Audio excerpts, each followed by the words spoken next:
I would disagree with that. He, made an appearance and was in the audience every night, and his appearance, especially with that ear bandage, was certainly something that rallied the troops and rallied the crowd. So I think Vice President Harris was trying to do the same. I think she also wanted to express her gratitude personally to Joe Biden. I think there are a lot of people, and there's been a lot of media speculation about how the Bidens are still pretty hurt by the way that President Biden was encouraged to drop out of the race. And so tonight was a show of unity. And one of the ways to emphasize that unity would be to have Kamala Harris and Joe Biden standing side by side each other. And so to see that happen, to see the Bidens and Vice President Harris and Doug Emhoff on stage with President Biden after his speech was a show of unity, and it allowed President Biden to have the moment that I think he had always dreamed he would have on Thursday night, that he was now going to have in a swan song at the beginning of the convention.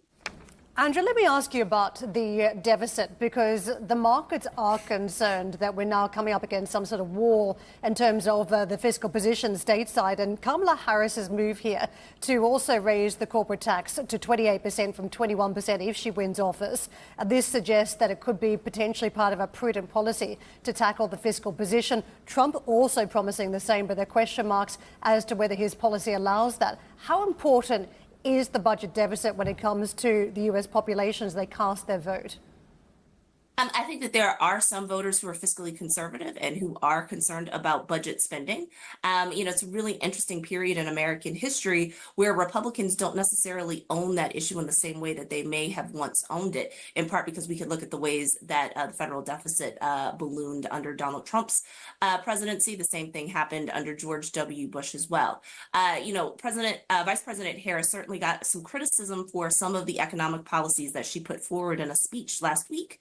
And there were some people who were arguing from an economic standpoint that some of her policies were actually probably deleterious to the U.S. economy. One of the attacks that could be made is whether or not there would actually increase the deficit spending. I heard some of her campaign surrogates saying, well, she was going to spend in other places and that would offset the Trump tax cuts, which she wants to reverse. And so it would basically come out even. This might be another way for them to say that not only are we going to come out even by reversing the Trump tax cuts, but by increasing the corporate tax rate, we're actually also now trying to cut deficit spending as well. So I'll wait to see what her campaign surrogates say, kind of in response to these reports.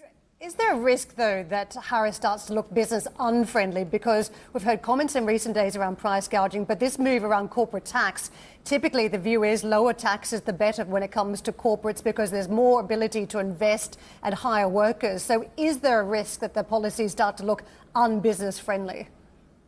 Well, she's trying to make a populist appeal. I think that's the same reason she made the price gouging emphasis in her economic speech last week.